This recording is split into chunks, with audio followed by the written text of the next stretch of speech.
What's up, everybody? Welcome to Leaders of Lifestyle, a podcast all about real estate, sports, and entertainment. Take a deep dive with me into the world of high-end lifestyle and get exposed to the different leaders behind the scenes of it all. So let's get right into it.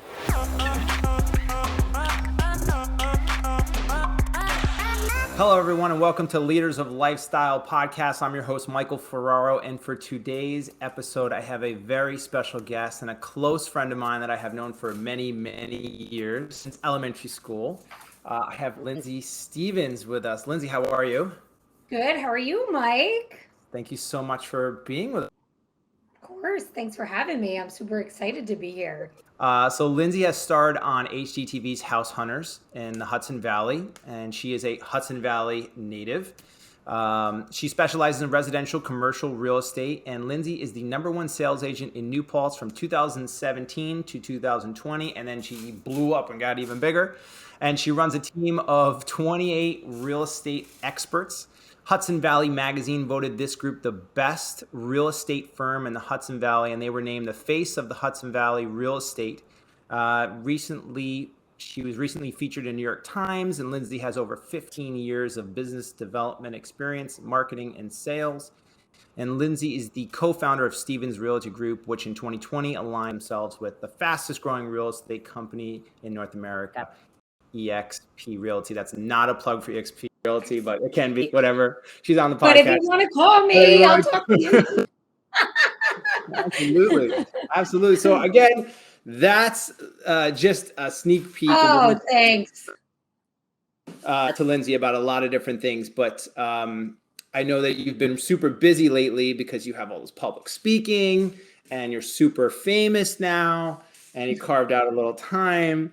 But Lindsay is a thought leader and very big in that space, especially in the Hudson Valley. She has been absolutely amazing. And we're so excited to have her on. And before we even get into any further, I want to say happy birthday to your daughter. Thank you. She's 9 today, right? She's 9 today. I can't believe it. I'm like 9 years. I don't know where they went, but they happened. Yeah, they happened. And they will continue. Well, congratulations. Happy birthday to your daughter. Thank you. So a ton of stuff to get into, but like I do with most of the agents that I talk to, because they come from completely different markets, just super softball, easy one. How is the Hudson Valley market doing? Yeah, I mean, it's busy, right? I think like every market in the United States of America, COVID has appreciated the market pretty significantly. We're 90 miles north of New York City. So we, during like the height of COVID, we're like, there's two things are going to happen. One of two things are going to happen. The market here is going to flatline or it's going to explode. And because of the demand of people pushing out of the city into more open space areas, the market here exploded. So obviously, New Paltz is a sleepy mountain town, sort of, not anymore. Traffic's out of control. But, big art and music scene, really awesome vibe, world-class rock climbing. And, I think people they found us. And like everywhere in the world, really, things were going on the market they were sold before they were even hitting the market, or as soon as they were going on the market. You have 22 offers. Properties were going 200,000 over asking, multiple, like highest and best situations on everything. And still, that's still happening now. So yeah, the market's good. It's a seller's market. I think buyers are inching their way back into having a little bit of leverage, but for sure, still sellers still got the upper hand in the Hudson Valley right now.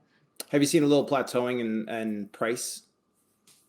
Yeah, we're seeing prices stabilize, and things are coming on the market at prices that they haven't in about 2 years. Yeah. So things are coming on, prices are coming down. The demand is shrinking a little bit, although anything priced appropriately is still really getting into multiple offers.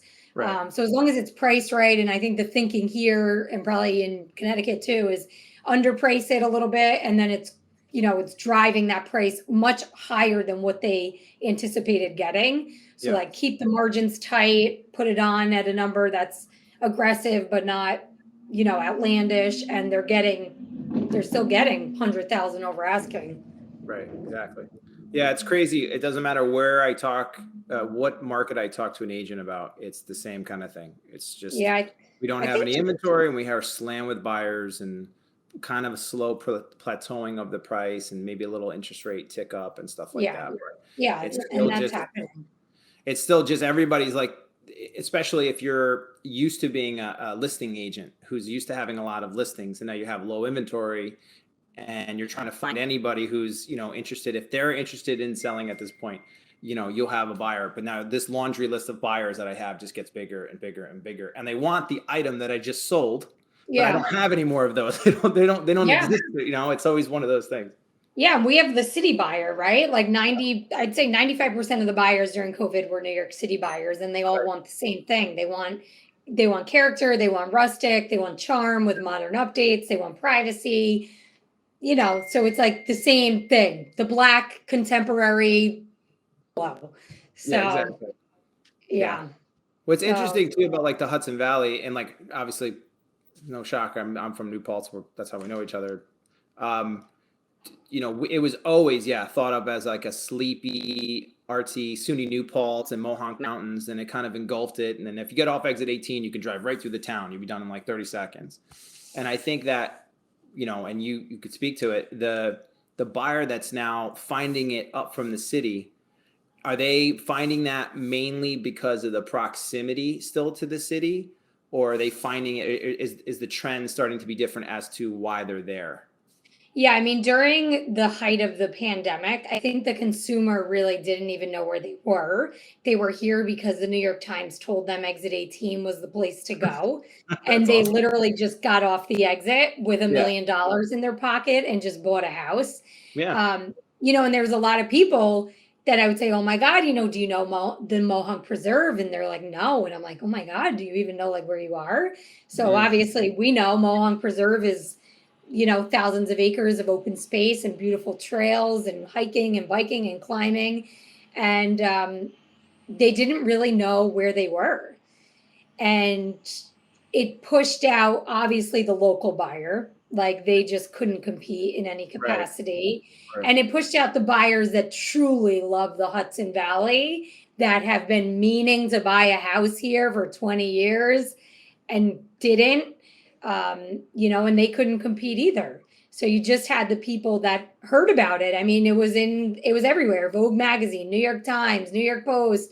I mean, everywhere and anywhere was writing about the Hudson Valley, and not just New Paltz, because we service all of it, but Woodstock and Stone Ridge and High Falls and Kerhonkson is the New Hamptons. It's the Oh, is it really? it's Wow. the Kerhamptons. Oh, okay. Yeah, Google it. It's a thing. The Kerhamptons. This feels like And a and then Dutchess County has Rhinebeck and Red Hook yeah. and Millbrook, so it's definitely always been a second home buyer destination. Right. But I think just 90 miles north of the city, and I think people, if they had to, it's commutable. Plenty of people do it every day. I did it for a year and a half every day, and it's manageable. And look at So the price points. Like people are looking at still live in New Paltz, mhm. and I talk to them all the time. I mean, they've lived in their house for a long time. We've been in New Paltz as a family for well over 30 years, almost 40 years, and it's like they don't have a loan anymore on their house. They own it free and clear. It's like, oh my gosh, do you think we can get 400? It's like 400. You could almost And double it. Like it's crazy because this New York City is looking at even an $800,000 house in New Paltz, going, wow, look at the value with the school system and everything that we have here, and it's safe and peaceful in Mohonk Mountains. They're looking at 800 like it's a steal, and you're selling houses in New Paltz at 800, and people are selling them like, wait, yeah. you get that? I mean, it's prices that this area has not seen before. Even in the height of the market, the price. We have a lot of clients because we run a property management like an ancillary property management company. And we have clients since 2010. We've managed their homes because they've been upside down since the crash. You know, they bought in '05 and then the crash happened and they've been upside down. So we've had to rent their houses out for them and manage them over the last 10 years. And now they're finally right side up, plus. So its price is higher than this area has seen even during like the height of the real estate market here. Yeah, probably. So it's good, you know. I'm a local girl, so it kind of hurts my heart a little bit because, you know, I love the local people and I represent a lot of them. So it's hard because it's, you know, it's tricky for them to be a consumer in this market. New Paltz is one of those things, man. Remember, so we have like a little movie theater in the town. It used to be like an arcade next to it, and then like where, I don't know, it used to be Stop and Shop, but it went through like a bunch of different stores. And I always remember like coming back after I left for college, like watching little things change, but New Paltz always fighting to keep New Paltz. Keep the charm. Yeah, and they definitely, they'll go to bat for like keeping big box stores out of the town and stuff like that. But it's, you know, it's the same other than the traffic has gotten pretty bad on the weekends. But that one main road through New Paltz. Yeah, but if you're a local, you know the back roads. Yeah. So exactly, you get off the thruway and you just dip down, you know, North Putt to Henry Du Bois. Oh yeah, absolutely. We're like, oh, these people don't know their way around. Oh yeah, they're definitely just new coming in from New York. Sure. So let's transition. I want to talk about you and your journey.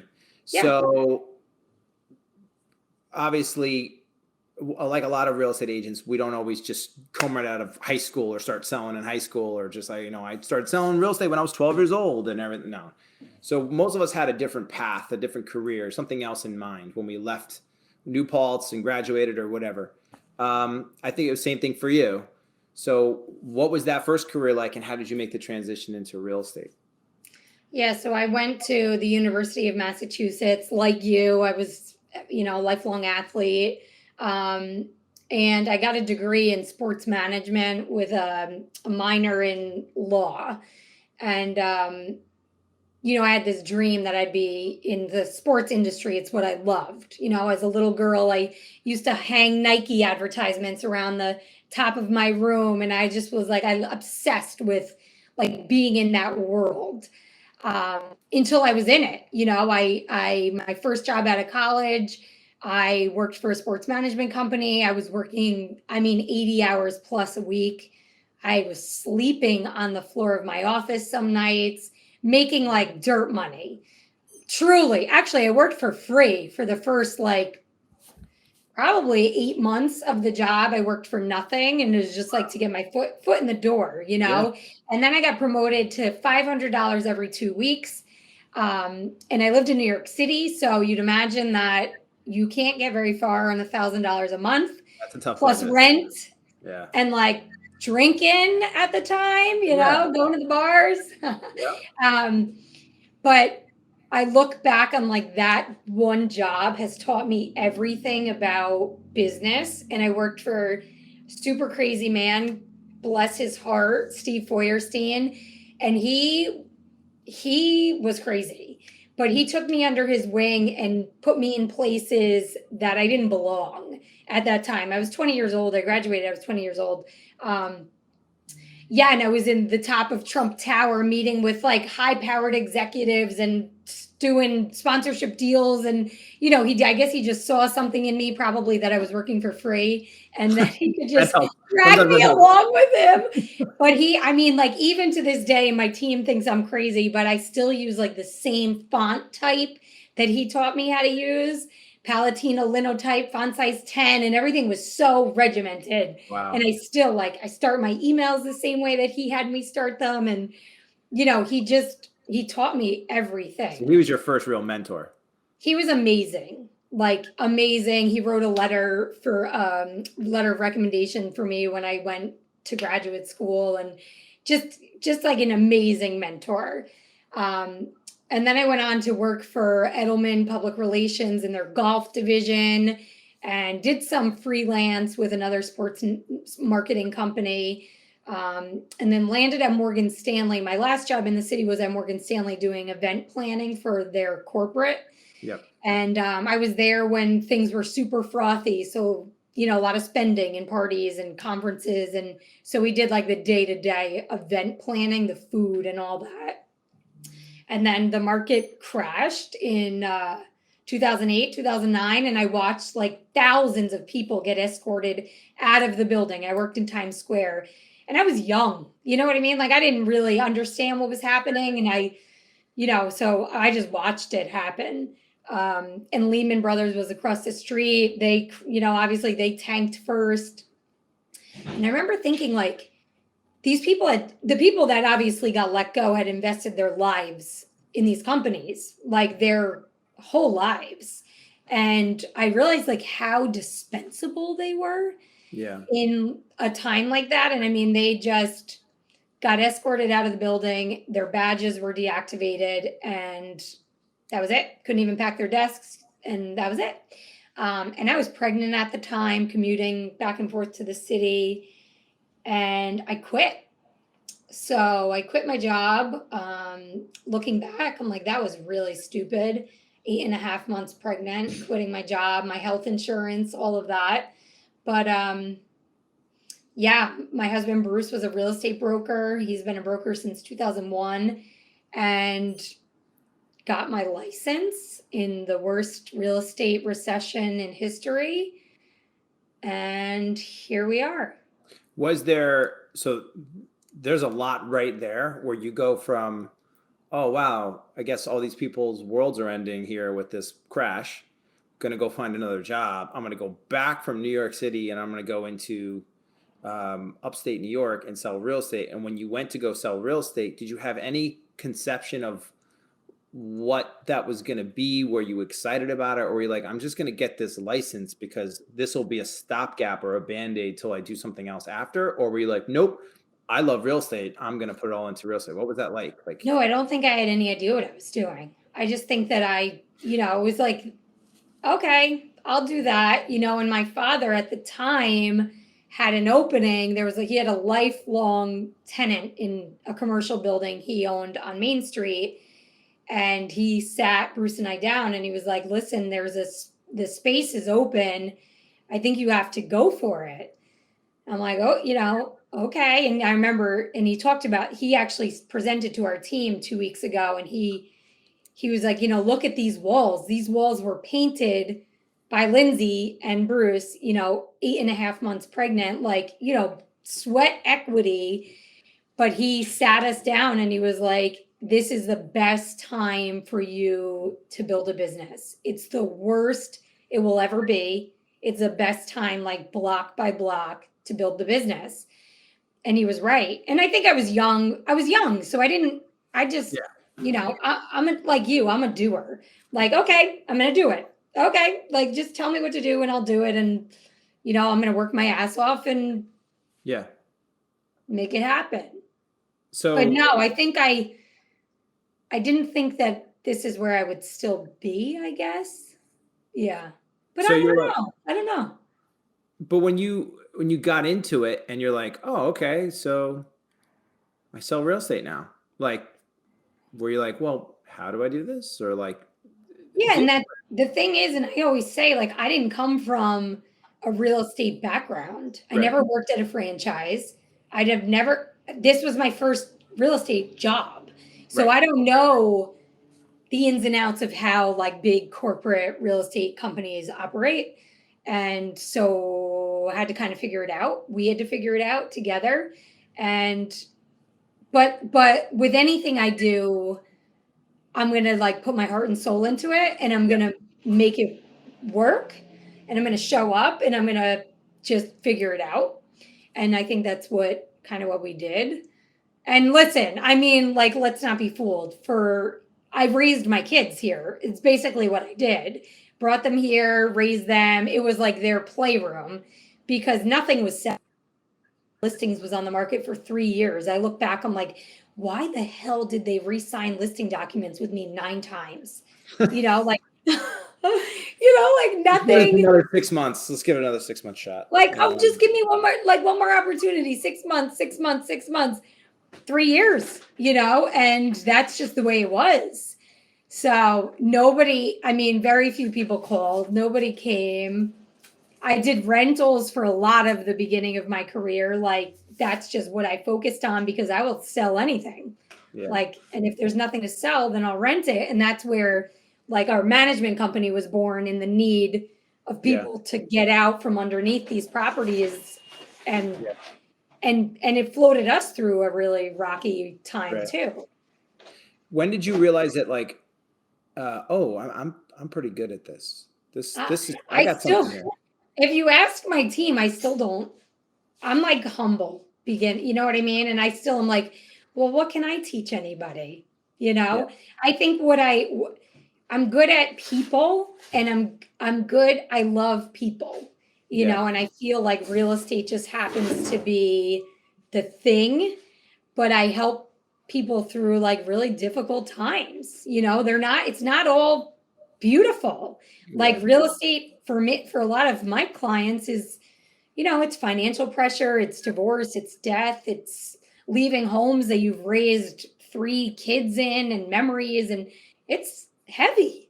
Yeah. So I think I've just been, and for me, I've never, ever, ever thought about the money, ever, and I lead my team that way. It's if you come in here and your first question is, what is the split? What am I going to make? You don't have a spot at this table, because I just think you can't grow anything when you're just focused on the dollar, know? So I knew that my people would follow us and be good to us if we were good to them. Well, that was going to be my next question. So you start this real estate adventure. It's slow moving for a lot of people, and for you to kind of get it going. I'm not shocked at all that you became more and more successful, because your personality is perfectly suited for this. You can sell by not trying to sell, because that's your personality. That's a whole nother other conversation. But then you transitioned from where it was, okay, I gotta get this real estate thing underneath me, and realize how to get it moving, to now agents, and then managing other people, because then you had your own firm at the time. So what was that like, going through the whole process of now, I have other agents, I have to manage them, I have a business to run here, more than just my own business with other agents? What was that like?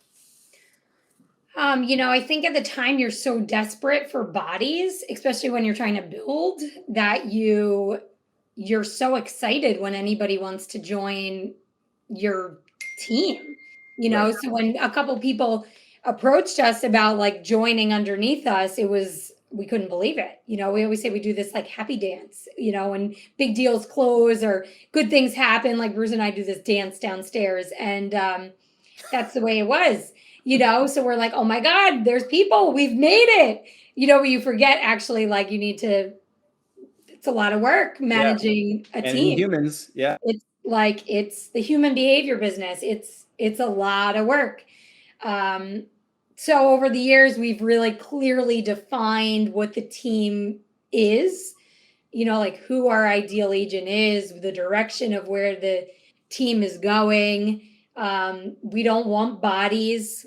Bodies are just not what we're looking for. And it takes a lot of trial and error. And a lot of the agents that joined with us from the beginning they're still with us. And, we've obviously taken on a lot of new people too, but we're very careful about that now.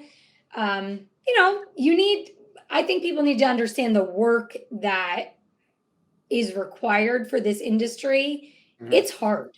I think real estate has this misconception that it's just roll up, close deals, shoot dollar bills. Yeah. It's and I see the new agents, when deals fall apart, they just start unraveling. Yeah. And it's because you're focused on the dollar, and it's hard. Listen, working for commissions is hard, especially when you're, financially strapped. Yep. So you live and die on every, and you're living and dying on every deal there, and you're looking at that money like, oh, that was my rent, that was my mortgage. You know, and they're like, well, it's easy for you, Lindsay. It's like, no, dude, like I was there. I quit my job. I lost my health insurance. Like I know what it's like. I think people forget that. You know, like I didn't just step into like an established organization. So I get it. Like, you know, Absolutely. I get it. So, and you have seen through the '08 times going into real estate where nothing was really happening, building it up, building it up, building it up, and then you're kind of like pandemic hits. So what was that like shifting into a pandemic? And I would say the biggest thing that I always was like, oh my God, was when I was finding out that you guys you couldn't even do like for sale by owners and expired calls and like We that sort still of can't. you still can't, right? I mean, thank God, obviously all the business is picked up and everything like that. But what was that like when the pandemic hit? And then talk a little bit about how EXP kind of rolled into the picture, that sort of thing. Yeah, I mean, so for me, like at that time, I was looking for something bigger. Like I didn't want to be the big fish. You know, I don't need it. I don't want it. Like, I don't have an ego. And I just was feeling uninspired, I think, at the time. Like, I just needed people to be in my circle that were going to pull me up, and then I can pull the rest of the people under me up with me. So we obviously had been contacted by a lot of the franchises, you know, Right. almost all of them. And they wanted to buy us, and we're like, no way, we'll never sell out ever, ever, ever, ever. And then KW was opening a market center in Kingston, and they whittled us down. Like definitely we came very close to doing something there. And it got me thinking about the opportunity, not only for us, but like for our agents. Like Yeah. there is bigger opportunity out there than just staying as this boutique little company where what we can offer them is limited. We can't Right. give them, right? All of that. Um, and there was just this like moment where it was right before, probably right, like days before we were going to sign an agreement with Keller Williams, that I woke up and I was like, nope, I'm not doing it. I'm not doing it. Like I just had this gut punch and I'm like, it's not the right thing to do. Was And Bruce Bruce for that?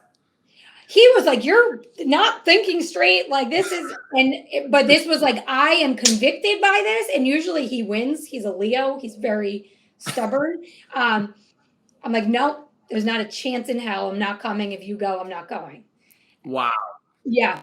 And then that led me down the path of like, where's the industry going? Like what is happening with it? And this is pre-COVID really. And then COVID happened, and obviously like EXP is a cloud-based brokerage, so they kind of like didn't miss a beat. And it just got me into with pretty big players in the industry, you know, that had made moves. And that's kind of how that started. But the pandemic for us, you know, was scary. I talked about it last night. I was on that panel. It was about COVID and like how to pivot during difficult times. And I remember sitting at my dining room table and I was scared, like really scared, because we have 5 people on salaries at the time and obviously a team of agents. And I'm thinking like, how the hell are we going to pay salaries and bills and rent with no money? You know, we couldn't even be on the street. Like if they found out, and you know, we definitely, people are watching what we do. So if it gets out that Lindsay's outside the house during the pandemic, like, you know, I'm going to get reported. You know, I know that at this point. You're outside the So house. That's great. yeah, I mean, you couldn't be anywhere.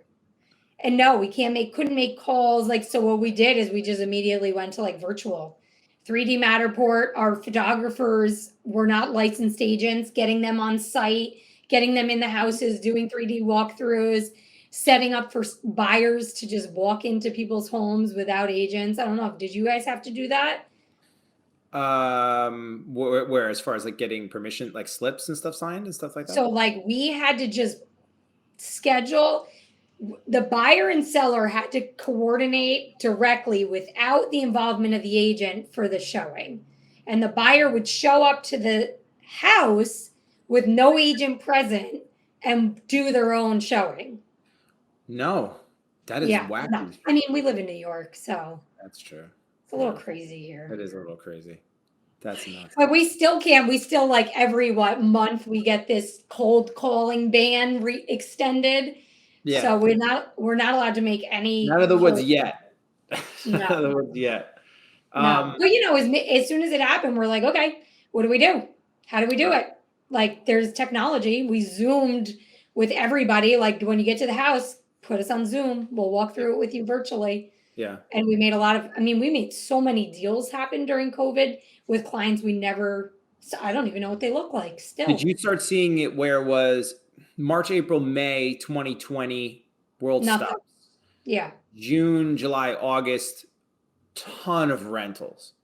Everybody wants to come and do a rental. Oh, yeah. September, October, November, December, we go into like this weird boom when everything's supposed to be stopping. People start to think about, oh, I can't rent, I'm going to buy. And then we led into this monster the following of 2021. Was that how it happened there too? Yeah, I mean, we definitely, I think like all of us were hunkered down during COVID, not knowing what the hell was going to happen. Yeah. Like it was scary. Like I was washing, I know you were like taking it super seriously too. Like washing our grocery bags and like. Yeah. I'm spraying down everything with Lysol and exactly. You didn't know. So I think a lot of people, everybody was just hunkered down. And you did have the people flee the city that were financially capable of doing that because rents were, 3-month rental. This one guy paid $120,000 for 3 months. People don't know how crazy it got. Yeah. Crazy. So the average person can't do that. So the average person was stuck in a New York City apartment until things started getting like, okay, we can move a little bit. But still, masks, gloves, booties, not touching anything, cabinets open, lights on. Ugh. And we still couldn't be there. So we were making offers, without meeting the client. Yeah. And people were asking me, like, how did you do it during the COVID? I said, well, there's a lot of deals that I did. I didn't meet the buyer. I didn't meet the seller. I didn't leave my house. I didn't see the property. And we did transactions. And sometimes are you like, wow, it would be really nice to go back to that. Yeah.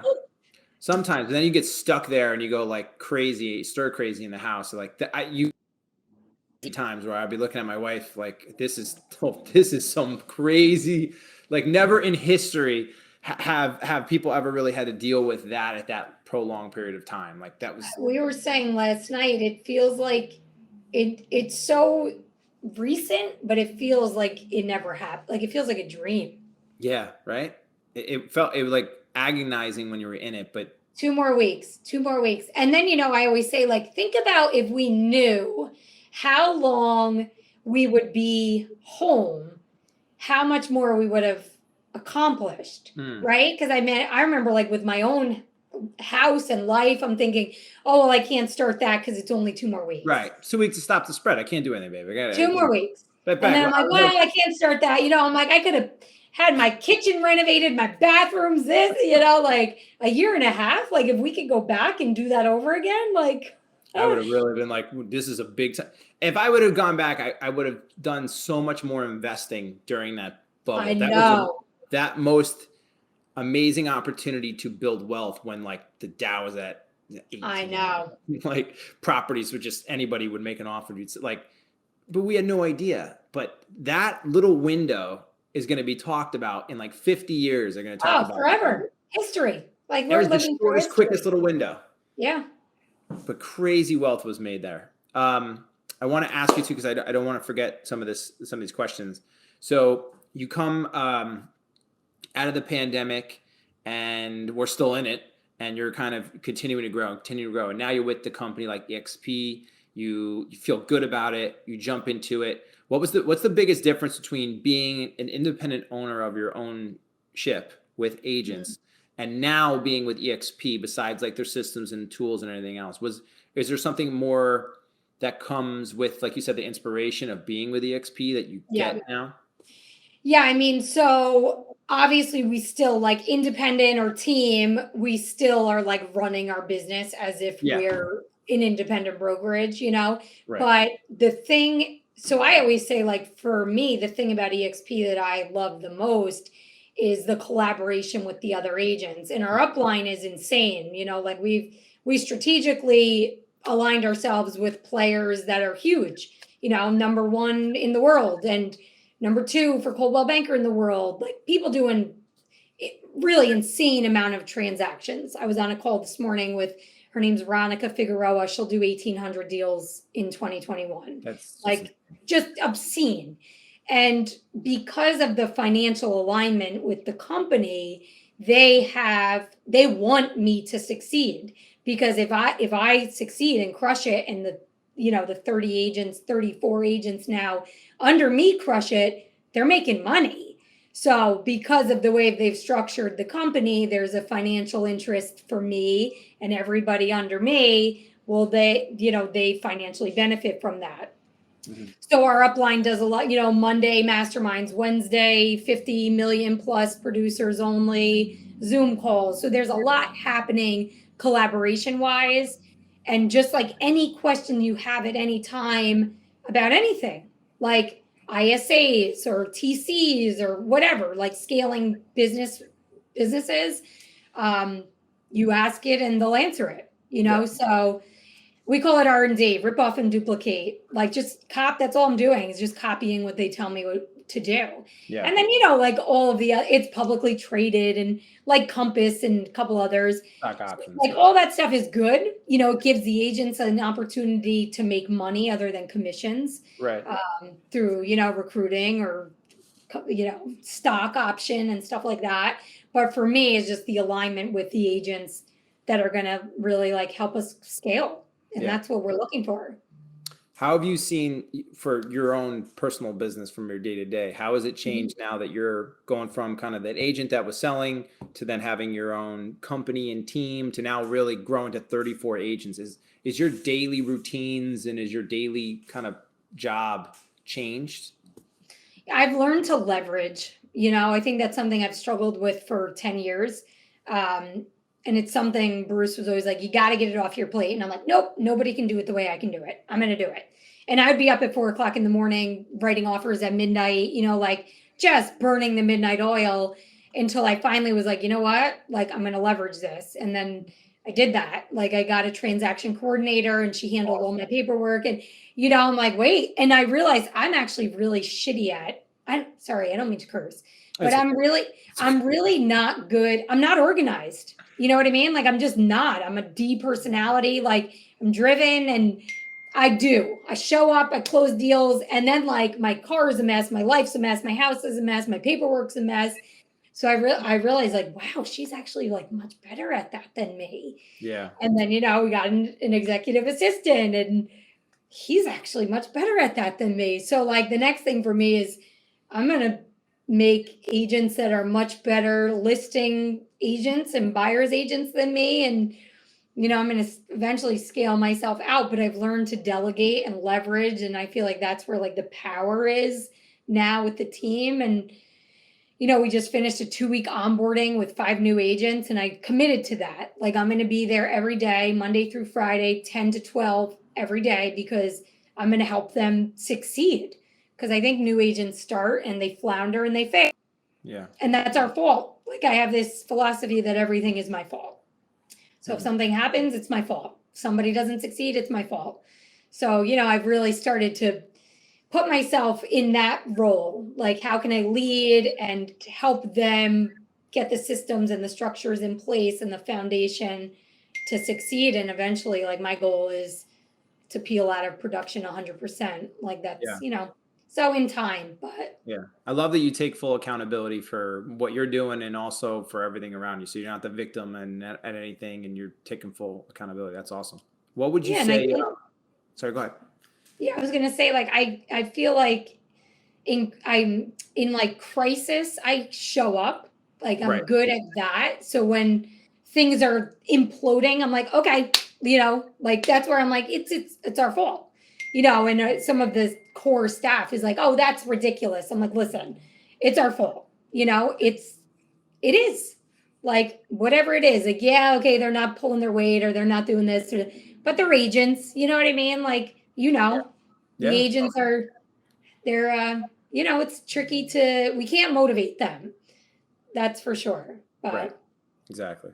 So speak to, this is a kind of a weird question, but if you were to look at Lindsay from 10 years ago, from a completely different time, and all the worries and everything and that we had back then, if you were to be Lindsay now talking to the Lindsay then, what was the biggest thing that you would say as far as like advice, or hey, this thing you might be worried about, that's not going to be a worry anymore? What would you say? yeah, I mean, I think I'm a worrier. So I've worked on that a lot. I've spent a lot of time working on myself over the last couple of years. And I think, somebody asked me this last week and I was just like, have grace with yourself. I mean, I think you just have to trust in what's happening. And like last night I stood up there and I'm like, I feel like everybody thinks everything's supposed to be perfect and that we're just supposed to have it all figured out, and that, you know, it's just supposed to be a way that it's not, and even us with 30 agents and growing, it's a mess. I call it the messy middle. Like, it's just a mess because if you're growing and doing things that are going to pull your team into an uncomfortable direction, it's messy. So, yeah, I think just not to worry, to trust it, trust the process, have grace with myself. And, I always say show up. That's Right. like the only thing people need to do is show up. Yeah. I think that high D personality and the way that we are is we have a place that we want to be at. Like, that's what we're always fighting for. And then we're always mentally trying to figure out the answer as to how to get there. So at any time, if we don't feel like we're quite there, it's like, well, how do we do that? What do we got to do? How do we got to fix it? And sometimes it's okay that there's not an answer at that moment. And that's the hardest part, because it just never stops of like this growth mindset. And I got to fix it. And I got to figure out how to make it all work. And no, it is not perfect. You can have, I mean, people tell me, they ask me all the time, like, when's it going to be enough? Never. well, You know what I if mean? you love what you do, it's yeah, I guess. And I do, and I love our team. I mean, I feel like our team is just amazing, and like, where they want to go and their goals, like, let's go. I mean, I just think that, we set a goal, we hit it, we're going to double it. And that's just what we're going to keep doing. And, eventually, times change, real estate markets change, things change. But I think no matter what happens, like, we'll just keep plugging away. And that's just, we have a grassroots mentality, like, we definitely know what it's like to work hard and build something. Yeah. And that's just in our DNA. So we're definitely never going to lose that. Yeah. Day by day. I asked an agent from, she was in like the northwestern part of Florida on a podcast that I had her on. She's a very big agent out there with the Corcoran Group. And she had her own firm, and then she spent 10 years building it up right out of the pandemic, right out of 08. And then she moved on and she joined Corcoran. And I asked her, I said, do you ever think that it's going to go the other way again, to where big companies, you'll start to see smaller mom and pops come back again? Or do you think those days are gone? She said, no, those days are gone. The days of building the mom and pops are gone. And now it's part of whatever the best companies that have now lasted. That's pretty much where the best agents are going to end up going. Do you think that too? I think that too. I think it's part of the reason we moved. It's like innovate or die, and it's that, to me, it's that serious. And I stood in front of our team 5 years ago. I'm like, if you don't move, you're dead. Like, you're dead. And you think I'm crazy, but it's that serious. And what is it? Top 10% do 90% of the business. And it's just the way it is. And if you don't and I think honestly, Mike, I could be with me, I could be with Corcoran, I could be with Coldwell. Like, my clients are coming with me. Like, they don't know. The average, I'd say 99% of our consumer base doesn't even know what EXP is. They've got no clue. They're with us because of their relationship with us.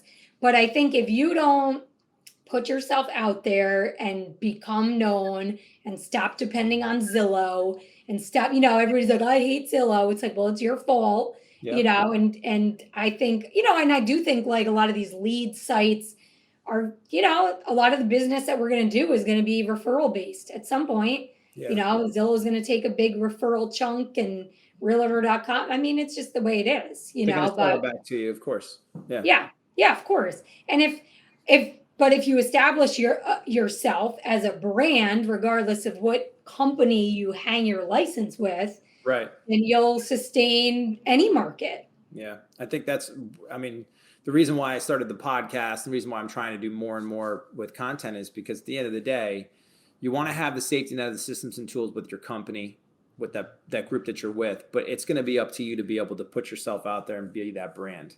Like you've been able to do that in your market. You've been super successful. It's not an overnight thing with you because you've built it. You put the blood, sweat, and tears in.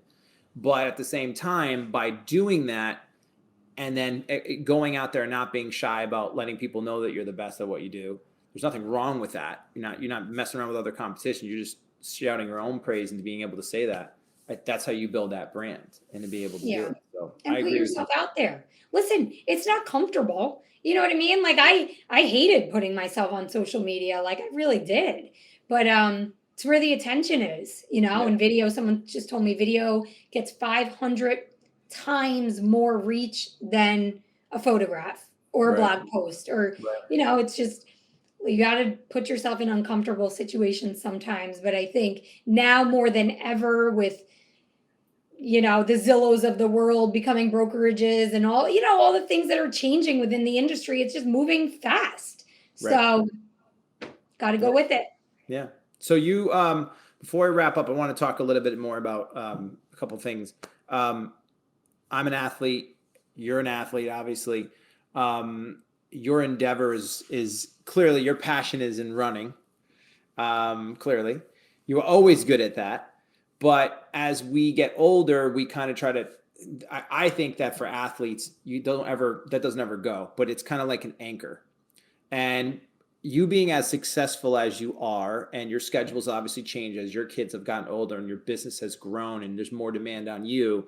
How have you been able to keep running and that anchor in your life? Like, where does that fit in now? Has it moved at all? Have you placed it? How do you put that in there? Yeah, I mean, I think while I raised my kids, my daughters are 11 and 9 today, and I lost it. And actually I have to go back because I lost my love for running probably in college. You know what I mean? Like just burnt out from just being burnt out by coaches.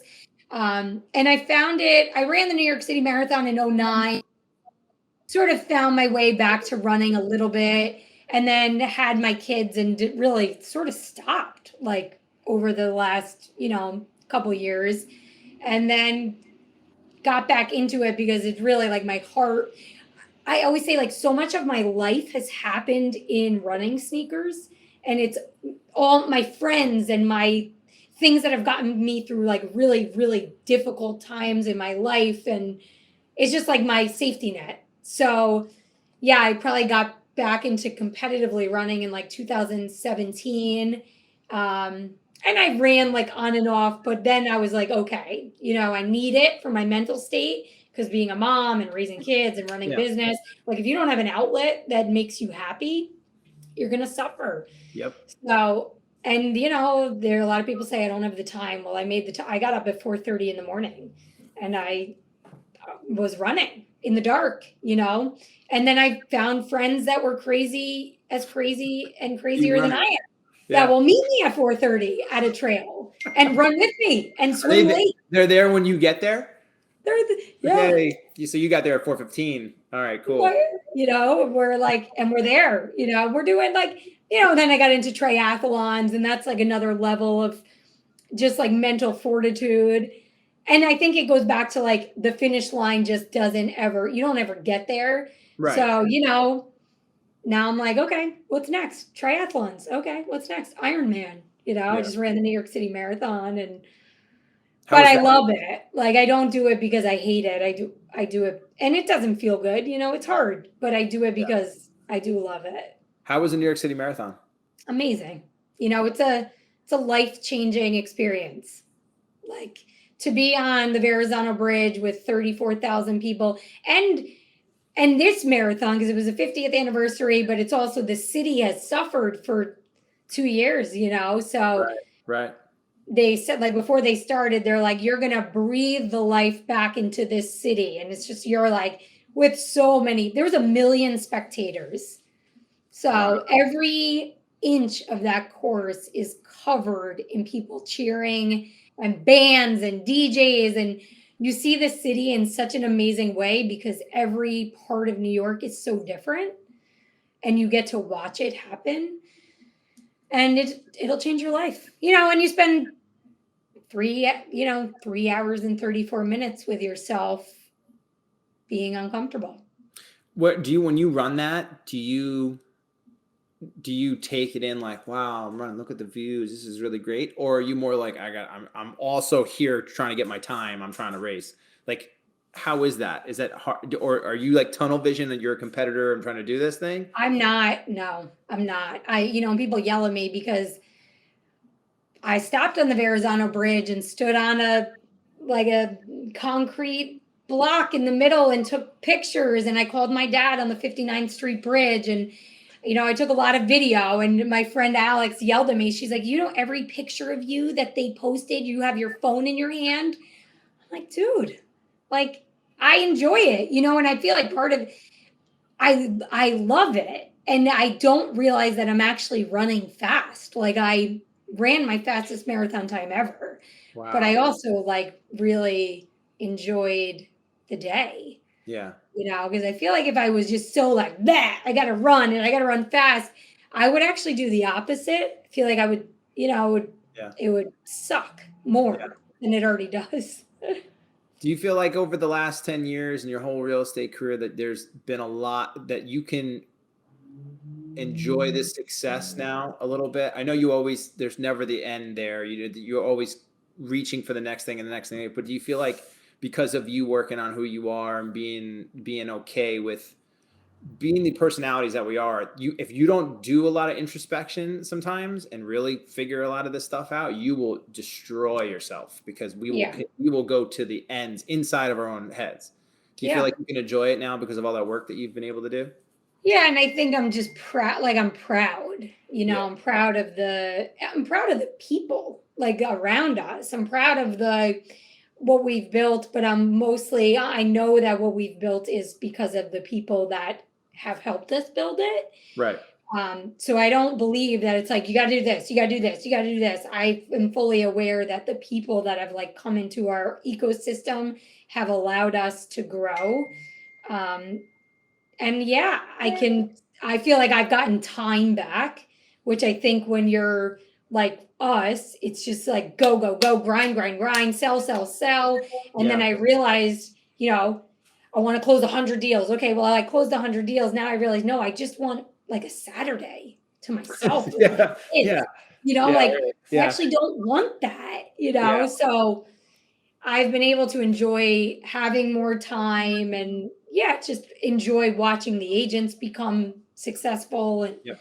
crush it. So yeah, I'm learning Well, to we work all do a less. little bit and we all learn. And it's been amazing to watch you succeed and crush it like you have. I feel the And same about you. I'm so I proud of just, you. I just like you. I feel like if people ever ask me, like, what about this? I'm like, I don't know. I'm figuring this thing out too. Like, it's They're like, just all what's the relative. one thing? What's your one tip? I'm like, dude, I got no clue. My one tip, yeah, my one tip. If it was only that simple, if we could just bottle that and sell that, we wouldn't have to sell real estate. We could just do that one thing over and over. Totally. Um, I want to say thank you so much for being on, Thank you. and all the different listeners and watchers and people who are going to check this thing out. Where can they learn more about you and your company? Hit us with the websites and the social. Go. Yeah. So you can find me on social, Lindsay Stevens on Facebook, Lindsay Eileen Stevens on Instagram. I'm on LinkedIn and YouTube, but our company is Stevens Real Estate, and it's stevensny.com is our website. And pretty much you can find us all over the World Wide Web. We're pretty out there. So Yeah. follow us, like us. If you have questions, obviously Yep. reach out. And there is nobody better in the Hudson Valley Oh, thanks, there Michael. than Lindsay and her group. So please check her out. Reach out to her if you're even interested or thinking about buying or selling in that area. And if you're an agent and you have questions, I'm sure, is it okay if they email you? If they Always. I mean, I volunteer myself. You need an accountability buddy, you have questions, you want somebody to ride your ass, like, I'm your girl. So Yeah. find me. Reach out to Lindsay. Yeah. You'll ride your ass. Yeah. So take you down. But Lindsay, thank you again so much for being on. Everybody out there, thank you so much for watching and listening. Leaders of Lifestyle Podcast. Until next time, take care.